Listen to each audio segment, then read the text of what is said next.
বিশ্বনবী মেরাজে গেলেন, মেরাজ থেকে ফিরে আসলেন।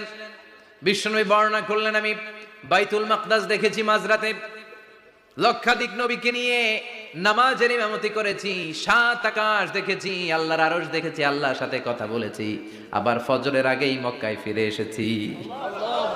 সবাইকে খাইছে মোহাম্মদের মাথার তার ছিঁড়ে গেছে, নাউজুবিল্লাহ পড়ে। আবু জাহেল, উতবা, সাইবা সবাই মিলে একটা সুযোগ পেল, বললো এতদিন আমরা আবু বকররে বুঝাইতে পারি না, আজকে মোহাম্মদ যে গামজাখুরি কথা বলে, এটা বললে আবু বকররে আমাদের দলে নিয়ে আসা যাবে। সবাই সাইয়েদনা আবু বকরের কাছে যায়, যে বলে, আবু বকর জানো নাকি তোমার নবী নতুন কথা আমদানি করেছে? কি বলেছে আমার নবী? তোমার নবী বলে মাঝরাতে বাইতুল মাকদাস গিয়েছে। বাইতুল মাকদাসে তখন দ্রুতগামী ঘোড়া দিয়ে ছুটলেও যেতে লাগে 15 দিন।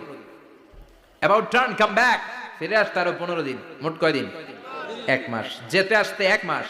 তোমার নবী মাঝরাতে নাকি বাইতুল মুকাদ্দাসে ইমামতি করছে, 7 আকাশ ঘুরেছে, আল্লাহর আরশ দেখেছে, আল্লাহর সাথে কথা বলেছে, আবার ভোর হওয়ার আগে নাকি মক্কার জমিনে ফিরে এসেছে।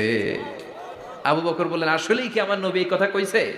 সবাই এক বাক্যে বলে, হ্যাঁ, তোমার নবী মুহাম্মদ এই কথা বলেছে। আবু বকর দ্ব্যর্থহীন কণ্ঠে ঘোষণা করে দিলেন, আমার নবী যদি এই কথা বলে থাকে, আমার নবী সত্য বলেছে,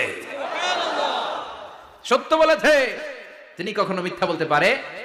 বিশ্বনবী খুশি হয়ে গেলেন, সাইয়েদনা আবু বকরের জন্য দোয়া করে দিলেন, আর বললেন, আবু বকর আনতা লাস্তা আবু বকর ফাকাত, আজকে থেকে তুমি শুধু আবু বকর নও, আজকে থেকে তুমি আবু বকর সিদ্দিক।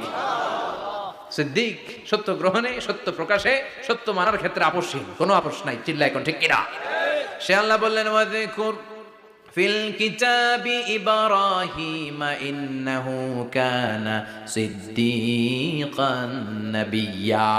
ও নবী, আপনার এই কোরআনের ভেতরে আমার খলিলের নামটা রাখেন, কারণ আমার খলিল যেন তেন কোনো নবী নয়, সাধারণ পয়গম্বর নয়, আমার নবী ইব্রাহিম হলো সিদ্দিক, সত্য প্রকাশে আপোষহীন। এজন্য আল্লাহ খুশি হয়ে ওনার একটা টাইটেল দিলেন, টাইটেলটা হলো খালিল। ওয়াত্তাখাযাল্লাহু ইব্রাহিমা, চিল্লায় বলেন, ওয়াত্তাখাযাল্লাহু ইব্রাহিমা, আমি ইব্রাহিমকে খালিল বানিয়েছি। খালিল মানে দোস্ত, খলিল মানে কি? আল্লাহ দুনিয়ার একজনের দোস্ত ডাকে, কি মজার ব্যাপার, কেমন লাগে তার কাছে শুনতে? সুবহানাল্লাহ কইবেন না? ওনারে বানাইলেন খালিল, আর বিশ্বনবীরে বানাইলেন হাবিব। সুবহানাল্লাহ পড়েন। বাপ বেটা সব নিয়ে গেছে।